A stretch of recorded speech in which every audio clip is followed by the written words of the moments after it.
जय महाकाल, जय माँ भगवती काली। माँ कालिका पुराण भाग 32।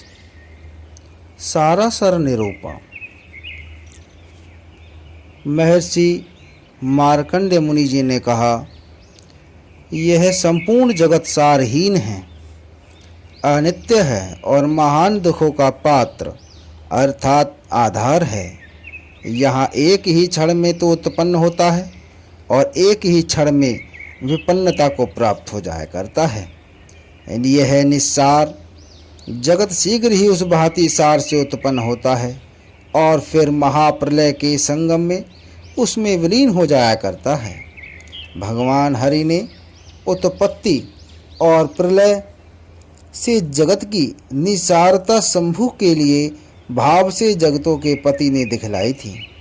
एक शिव शांत अनंत अच्युत पर से भी पर ज्ञान से परिपूर्ण विशेष अद्वैत अव्यक्त और अचिंत्य रूप ही सार है, उससे अन्य सार नहीं है।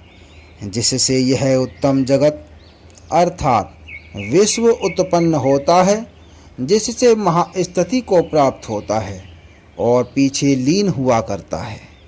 मेघों के जल को आकाश की ही भांति वृत्ति से जो इस विश्व को धारण किया जाता है, वह तत्व सार है। योगी के द्वारा योगी जिसकी प्राप्ति के लिए इच्छा करता हुआ सदा ही आत्म रूप को पवित्र किया करता है और जिसको प्राप्त करके वह निवृत्त हो जाया करता है, इस लोक में निश्चय ही अन्य कुछ सार नहीं है। द्वितीय सार धर्म है, जो नित्य ही प्राप्ति के लिए होता है, जो निवर्तक नाम है। वहाँ पर असार प्रवर्तक है। धर्म का धीरे धीरे संचय करना चाहिए, जिस प्रकार से वाल्मीकि मिट्टी का संचय किया करता है। इस धर्म का संचय परलोक से सहायता के लिए और पूर्व में किए गए पापों की विमुक्ति के लिए होता है।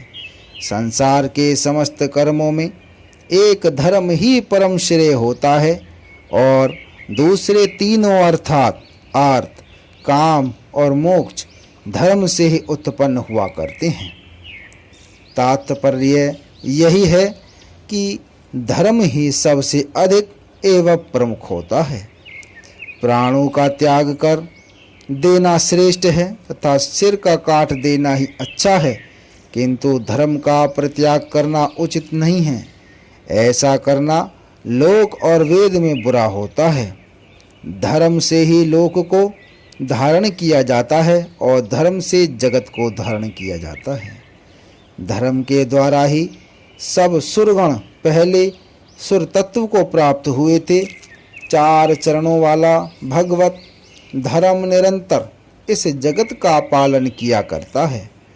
वह ही पुरुष मूल है, जो धर्म इस नाम से कहा जाता है।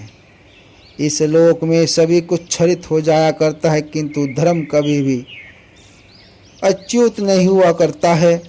जो पुरुष धर्म से कभी विचलित नहीं होता है, वही अक्षर यह कहा जाता है।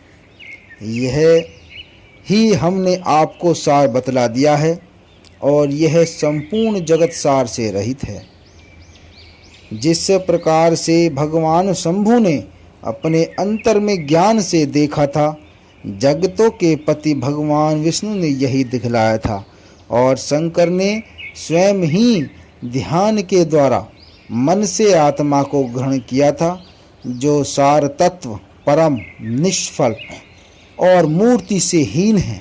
वही यह मूर्तिमान धर्म है। यह अन्य सार है।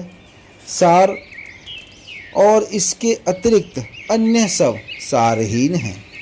इसी प्रकार से इसका ज्ञान प्राप्त करके महाबुद्धिमान नित्य ही गमन किया करते हैं। ऋषियों ने कहा, जो भगवान शंभु के द्वारा पूर्व में 4 प्रकार के भूत ग्राम सृष्ट किए थे, अर्थात जो 4 तरह के भूत ग्रामों का पूर्व में सर्जन किया था, वे किस प्रयोजन की सिद्धि के लिए समुत्पन्न हुए थे और किस तरह से उनको अनेक रूपता हुई थी। उनका आधा शरीर तो वाराह का है और आधा दंतावल है। कुछ कुछ गणों के अवयव तो सिंह व्याघ्र के शरीर से हुए थे।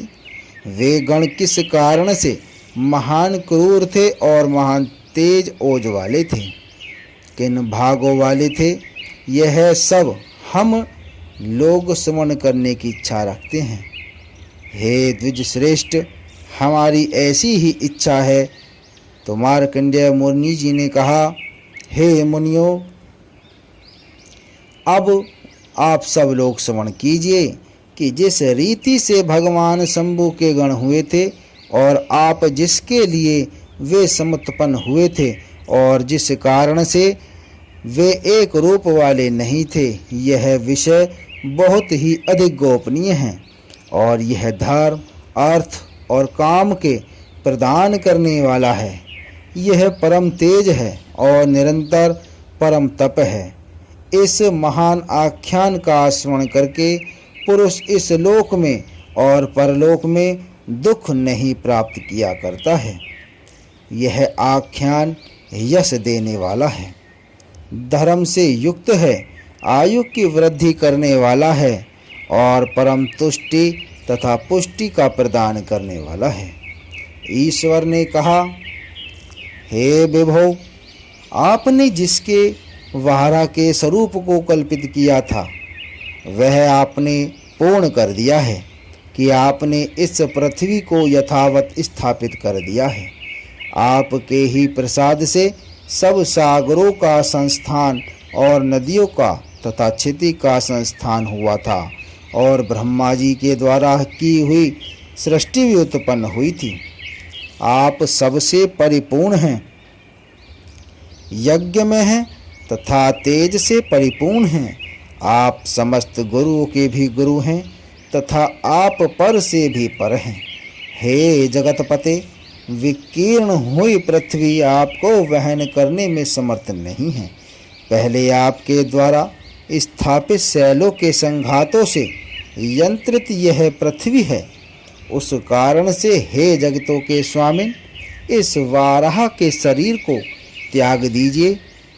यह जगत से परिपूर्ण, जगत के रूप वाले और जगत के कारणों का भी कारण है। हे विभो, आपके वाराह के शरीर को धारण करने में अन्य कौन समर्थ हो सकता है। विशेष रूप से आपके द्वारा ही यह सकाम पृथ्वी जल में घर्षित हुई है। यह स्त्री के रूप वाली ने आपके तेजों से दारुण गर्भ को धारण किया था। हे जगतपते, रजस्वला इसमें समर्थ होती हुई जिसने गर्भ को धारण किया था, उससे जो समय होने वाला है यह भी दुर्यश का आदान करेगा। यह असुरों के भाव को प्राप्त करते ही देवों और गंधर्वों की हिंसा करने वाला होगा। यह लोकेश ने मुझसे दक्ष की सन्निधि में कहा था, मालिन के साथ रति से समुत्पन्न यह आपका अनिष्ट करने वाला दुष्ट है। हे लोकेश, इस वाराह के कामुक स्वरूप का आप त्याग कर दीजिए। आप ही लोकों के भावन करने वाले हैं और सृष्टि, स्थिति और संहार के करने वाले हैं। हे महाबलवान, आप लोगों के हित के संपादन करने के लिए इस शरीर को त्याग करके पुनः समय के संप्राप्त होने पर अन्य काम को पौत्र करेंगे।